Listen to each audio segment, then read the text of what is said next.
Meu nome é Kleber Michel Alves, eu tenho 45 anos e fui condenado injustamente a 10 anos de prisão por um crime que eu não cometi, um crime de estupro e de agressão. A minha vida antes de ser preso, eu trabalhava com fabricação de bola, de futebol. A minha esposa me acompanhava em todas as viagens. Eu levava bola para costurar no presídio, né? Já conhecia alguns presídios da região de Campinas. E ela me acompanhava em todas as viagens, tanto para produção, como venda, como para entrega. E na época que eu fui preso, ela estava grávida já de 9 meses, perto de ganhar nosso filho, nosso primeiro filho, né? Depois que eu fui preso, a minha vida familiar, eu sofri um grande impacto, porque é uma acusação muito séria e uma acusação que mancha muito a imagem de um homem, né? E a pessoa que me acusou era da idade da minha enteada. Eu era recém-casado, estava casado há 2 anos só com a minha esposa, e eu tinha uma vida normal. Meus enteados sempre foram muito apegados comigo, né? Então é óbvio que entra uma dúvida muito grande no meio da família, né? E muitas pessoas não acreditavam na minha inocência, que eu não tinha feito isso. E isso causou um grande transtorno no meio da família, uma divisão, né? Briga, porque alguns acreditavam, outros não acreditavam. Mas a todo momento a minha esposa, ela acreditou em mim. Ela acreditou em mim porque ela já conhecia o meu caráter, né? Muitas pessoas próximas dela, né, duvidaram, falaram que ela não me conhecia na verdade, porque eram só 2 anos de casamento, né? Foi questionado pelo ex-marido dela, né, se eu já não teria feito isso com a filha dela. Inclusive houve uma ameaça. E no meio familiar assim, até hoje eu sinto alguns olhares de pessoas que realmente, mesmo eu saindo absolvido, eu sei que tem pessoas que julgam se realmente eu sou inocente. Mesmo hoje eu estando com o nome limpo, não tenho mais nada no meu nome, tem pessoas que com certeza me olham torto e duvidam da minha índole hoje em dia. Quando eu fui preso, que eu entrei dentro do presídio, eu conhecia o presídio do lado de fora, que como eu disse, eu levava material para costurar, conhecia alguns presos, só que eu deixava num departamento material e o pessoal levava para dentro. Eu não conhecia dentro do presídio as celas, né?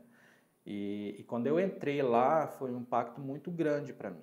Muito grande, porque eu vi realmente a situação como que era.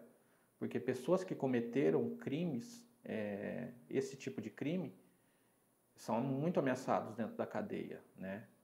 Então, quando eu cheguei dentro do presídio, que eu vi aquela situação, eu fiquei muito espantado, eu fiquei muito abalado, porque eu não conhecia o lado de dentro do presídio, né?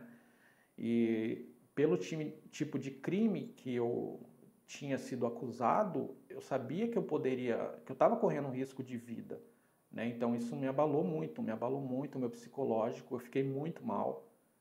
Eu eu sofri muito, muito.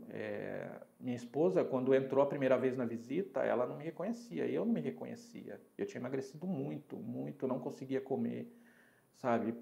Eu fiquei doente, eu não conseguia medicamento. É uma situação muito complicada, muito difícil, porque a gente passa muita necessidade, questão de doença, questão de fome, e não tem um apoio, um auxílio dentro do presídio. Então eu gostaria de deixar um recado para o pessoal que está assistindo esse seminário, tá? Que seria muito importante as investigações, né? Mais a fundo de todas as provas, porque não existia prova nenhuma que me ligasse a esse crime, né? Eu fui condenado a 10 anos por uma coisa que eu não fiz, por um falso testemunho, né? Quando eu fui reconhecido, eu fui colocado sozinho na frente do espelho de reconhecimento. Eu já sabia que a pessoa que ela acusava era de cor negra como eu. Pela segunda vez eu fui colocado na frente do espelho, mas com pessoal uniformizado e todos brancos. Então, eu acredito que foi por falta de investigação, uma investigação mais a fundo, que realmente eu não tinha cometido esse crime. E quando a ONG assumiu o meu caso para me ajudar, abraçou a minha causa, o advogado, ele viu que a única coisa que poderia me ajudar, né, depois de quase 3 anos e meio preso, a única coisa que sobrou que poderia ser usado é a quebra do meu sigilo telefônico, que mostrou que eu não estava naquele local de onde aconteceu aquele crime. Então, com a quebra do sigilo telefônico, a vítima, a suposta vítima, ela foi comunicada. Então, como ela sabia que a mentira dela já tinha sido descoberta, né, ia provar a minha inocência, ela voltou atrás, né, e procurou o Ministério Público e desfez toda a mentira que ela tinha cometido. Ela estava com um namorado, ela tinha passado o dia com o namorado e, por medo da família descobrir, porque ela era menor de idade na época, ele induziu ela a inventar esse crime, né? E, como eu disse, não tinha nada que me ligava a esse crime.